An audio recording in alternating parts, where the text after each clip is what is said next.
is good, YouTube? Quinn Wade Basketball Analysis coming to you with a quick video. I wanted to let you guys know I got some new merchandise available, not just t-shirt anymore. I got different type of t-shirt, different type of shirts and logos that you can purchase on my spread shirt, and also hoodies now.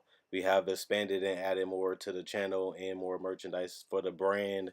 Thanks for supporting. It will be in the description and the links will be in the comment section below. Thanks for helping me and supporting the movement. Quinn Wade Basketball Analysis. I'm going to check out the video.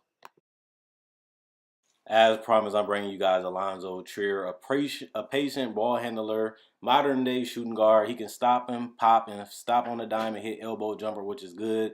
And pick and roll, especially when Porzingis gets back healthy. His ability to be patient, even late in shot clocks, is something that veterans do. But for him to be a rookie, he's very poised and very under control. And he's very smart, as you can see him just knocking down comfortable shots, getting to where he wants on the court, even though it's late in the shot clock, and just being in those pressure moments and making it look easy. And you can see him even dribbling a little bit, getting a little double team. Even in the clutch in the fourth quarter with the shot clock going down, he knocks it down. And here again, late in the shot clock, gets a quality look at the basket, rises, get a good look before he can contest, and drops it in. Another thing is he can play off the ball, which is going to be important for this team, giving them outside shooting. And he's shooting an enormous over 40% from three. On a decent amount of attempts, and I like the fact that he's always ready. As soon as he's open, he's letting it fly. He's making sure he's making the right play, taking the high percentage shots, whether it's the mid-range or the three. But I just like the fact that he's knocking it down at an elite clip. I want to see if he can continue doing it for the rest of the season, but he played a significant amount of games, and he's been pretty consistent from there so far. And this is something that the Knicks definitely need, especially at that guard position outside of Tim Hardaway Jr. They need somebody that can play off the ball. And another thing that he does is off the dribble, he can pull up and knock down a three from time to time. And I like his confidence and his ability to just take that shot with comfortableness, knowing that you can knock it down. You practice it, is in repetition, is part of your muscle memory, and you just see him just knocking it down with ease. And that's a tough shot, especially when you switch a defender and they taller than you or quicker than you, like you see right here. And he just lay in the shot clock, make it look easy. And he knocks it down on net, no rim, no backboard. Another thing I like about Allonzo Trier is his ability to get to the rim. He loves to be at the top of the key so he can see where everybody's at, whether it's in pick and roll or whether it's just him going straight at a defender. He can get to the rim at will, and he's a solid finisher around there, and he's a decent free throw shooter at 85%. That's very well for a rookie, especially that has no experience in the NBA. And he just goes there and gets the switch and goes right at the defender and makes it. He's not the most explosive, not the quickest guy, but he's good with his handles, not trying to do much, under control, and just gets to where he wants to on the court when he has to. And, you know, even just going straight at the rim, he don't even need a screen. He can just burst past everybody and just has the confidence to finish it through traffic, or, you know, even if it's open like here, he can finish with the layup. And another thing that he can definitely do, and he has been able to prove, is just definitely making his teammates better. And that's something that they don't have right now, is a person that can create shots for them consistently off the dribble, because Tim Hardaway Jr. is not a great passer, and Akina at this point is not. But outside of Moutier, they don't really have a threat because he can't shoot. And I like that he can get the big man involved, even if it's Kanter, even if it's alive to Mitchell Robinson or Porzingis. He can do that too.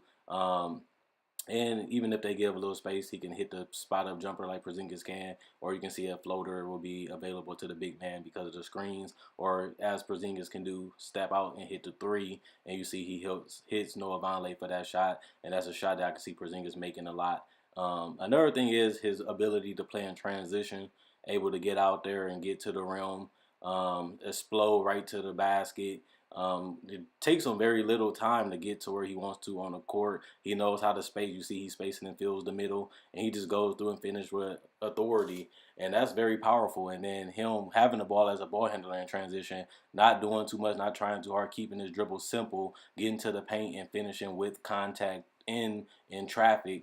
And here you go, see again in transition, he fills out the right lane. He sees Moutier, continues to go, and he can even hit the spot up three in transition, which is key to the NBA and how it's played now. That's a valuable asset. So now here goes my final thoughts. Trier was a guy that was been making a lot of headlines lately, and it got to me. I watch all games every day. I watch every single game.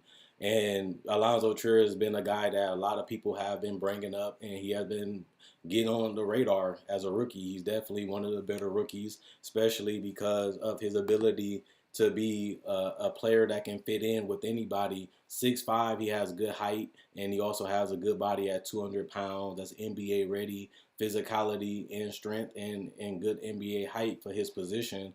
Um, and him being 22, you can see the patience in him. You can see him getting the shots that he wants, taking the shots that he wants, while also being a team player. Fitting in with the system is important when you're in the NBA, because not every play you're going to be able to score, not every play you're going to be able to hold the ball. But you know, when he has the ball in his hands, he knows how to make shots, know how to make the right play, and even if he doesn't have the ball, he can space out the floor with his 3-point shooting, and he can get out in transition. And those are the little things that get you playing time. Playing great defense, hustling, fighting, knocking down the wide open shots, running the transition right, creating havoc when you can. And those are the little things that veterans do, because they might not be the superstar. They might not be able to do what they used to do, but they can still impact the game. And that's something that I'm seeing a lot of Allonzo Trier, is that he does the little small things that other players wouldn't do or they can't do, and he's been able to be one of the most well-rounded players you can have at his age. And the fact that he's just now getting a major amount of minutes, and he had already went for 20 points a couple games already, and the fact that he averaging respectable numbers, giving you 11 points on efficient numbers, over 45% from the field, over 45% from three, which we will have to see if that stays, because he only shoots 1.8 attempts a game. But remember, he's only playing 23 minutes a game, and he only started 3 games this year out of 20.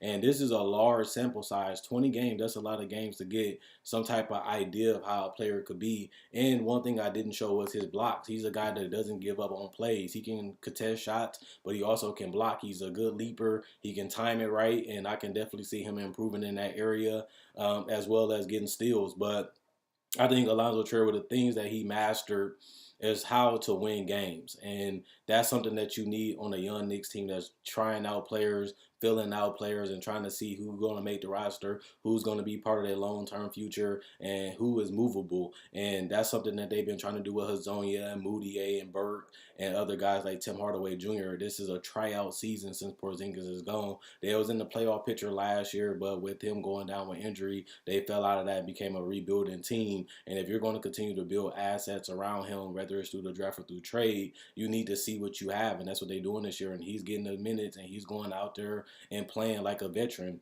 He's the rookie and the vet, and I definitely give him credit on that. But the thing about Allonzo Trier is, when he gets those minutes, will he become more than just a perfect glue guy, a guy that can play decent defense and give you 3-point shooting, but also get out and get the easy baskets and get, you know, his ability to create a shot, put him a little higher than a 3-and-D guy, especially with his little go-to fadeaway and his ability to knock down spot-up jumpers. So that gives him an advantage over a lot of players. And considering that he's 22 years old, and the fact that he can get better than where he's at right now, it just even better for the Knicks fans to get happy. But like I said about Langston Galloway a couple years ago, Langston Galloway was a good role player. He made the opportunity, took advantage of it, played with a lot of heart, and played with a lot of want and will. And that's something that I see out of Allonzo Trier, a guy that is happy to make it, but also taking advantage of the opportunity, fighting for his minutes, trying to prove that he belongs on this level, but also going out there and playing the game the right way.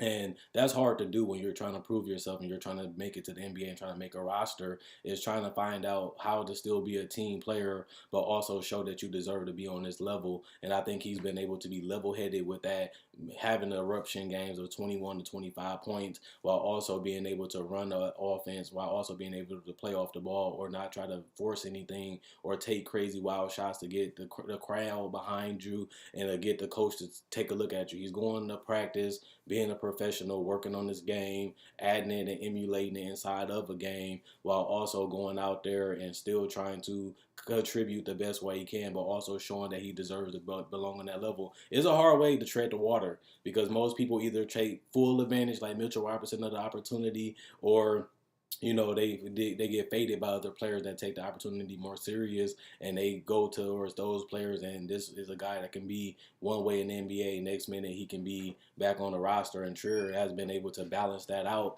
and give you great quality minutes in the time he's out on the court, but also not trying to steal the shine of other players, while also being able to score and take over games when his number is called. So I think he's playing a fine line and something difficult to do, especially for a guy that still trying to fight to stay in the NBA, even though he basically got it made this year. And you also got to give the blessing in disguise to Kristaps Porzingis. This is giving people opportunities to show their talent, like I said before, and Trier is making the best out of that opportunity out of everybody. And I definitely can see this guy staying in the NBA for 5 to 10 years. If he can continue to knock down the three, and he can continue to be a decent ball handler and a guy that can do the small little things on the court, I definitely can see him being in the NBA for a long time. And the only way he's going to be out is a major injury, or he just couldn't continue to knock down the shots at the rates he's doing. Now, the field goal percentage and stuff is a little misleading because he's not really taking any hard or difficult shots,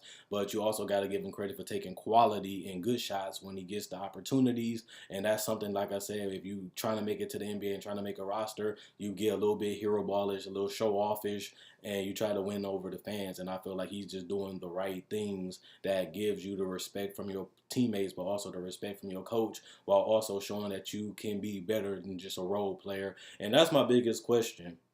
Will Allonzo Trier be 3 to 5 years from now? Will he be a good role player? Will he be a quality starter on a good team? Will he be another guy that just going to be 1 year he's in the NBA, next year he's overseas? Or will he be a guy that's going to be a mainstay, like I believe, for multiple years being in the NBA? And those are the concerns that you have to have for him, considering that, when Porzingis come back, he ain't going to have all these shots, but he might, because he can play off the ball. Will he take advantage of it? Will he even be a Nick? He's a guy that shows a lot of characteristics that you want on your team, but also the hard part about it is you only got 12 spots to really fill out that roster. And do you really want to give one to Allonzo Trier when Kristaps Porzingis is healthy? He's fighting against a lot of people right now to get these minutes, to get these opportunities. And to me, he's one of the best players making the best out of the opportunity. And hopefully he can stay in the league. Hopefully he can get better. But will he be a star? Will he be a superstar? Can he become bigger than just a bench guy or a fourth or fifth best player in the starting lineup? Those are things I don't have to answer. I like his confidence. I like his patience. I like his ability to be well-paced and smart and very strategic when he's attacking the defense and playing on and off the ball. Those things that I haven't really seen in a while from players, but at the same time, can he do bigger and better things? Those are going to be the questions for him and in his career. Is Allonzo Trier going to be forever a role player? Will he ever be bigger than just the starting lineups, fourth or fifth best player? Or will he be able to continue to add to his confidence and his experience and understanding the game and evolve it to become something bigger and better than what he is right now? And that's something that he doesn't have to do right away because he's undrafted. But for him to fight to get on the roster, play well in summer league, and to be able to give them the quality minutes that he gives them and really takes advantage of the opportunity, you have to give him sole credit for the position that he's in right now. And he's going to deserve to get paid, and he's going to deserve to be in the NBA for a while with a long-term deal. And hopefully the Knicks give him something decent, and at the end of the day, re-sign him, because this is a guy I want on my team. He's a winner. He makes the right plays. He does the right things. But will he be bigger than just a role player is the only question that I have for him. Other than that, I definitely see him being a good quality player. But at the same time, Allonzo Trier is a guy that we all respect, the guy that we all like, and he's getting a lot of hype right now. It does help playing in New York, and he's taking advantage of them bright lights. So at the end of the day, let me know what you guys think about Allonzo Trier. Will he be a role player forever? Will he become a star? Will he even work even harder and take his IQ in his game to another level next 2-3 years and become a all-star to a superstar level? Those are the questions that we don't know until we see him. But right now, he's taking advantage of his opportunity, playing great team basketball, and going out there playing with a purpose and for a reason. And you know, that chip on the shoulder is gonna always be there for going undrafted. Maybe that motivates and push him to be better than where he is right now, which is an NBA player, and that's all you can really hope for coming from an undrafted player. So at the end of the day, let me know what you guys think about Allonzo Trier in the comment section below. Check out my website, analysisplayground.com. Link in the description, comment section below. Check out my Facebook page, analysisplayground.com. Link in the description, comment section below. Like on Facebook to show support. Check out my other rookie analysis breakdown. I got all the top 10 rookies broke down already, and I also got other rookies like Aaron Holiday, DeAnthony Milton available. So check out my rookie analysis playlist if you want to catch up on all the rookies and how I personally feel about them. Also check out my Spreadshirt. There you can find t-shirts, sweaters, and hoodies, even things like water bottles, cell phone cases, mouse pads, and even a pillowcase, and even a water bottle. I got it all available. Thanks for watching. I enjoy making these videos. You guys enjoy watching them. That's why I continue to go, and at the same time continue to binge watch. I have over 1,000 videos for you guys to play. And also let me know what you guys think about the New York Knicks, Allonzo Trier future. And if you want a rookie specifically that I haven't done, you can request that in the comment section below. Or you can, you know, hit me up on Facebook on my page, Quinn Wade Basketball Analysis. I'm gone. And this is how I feel, and I understand that Allonzo Trier is here to stay.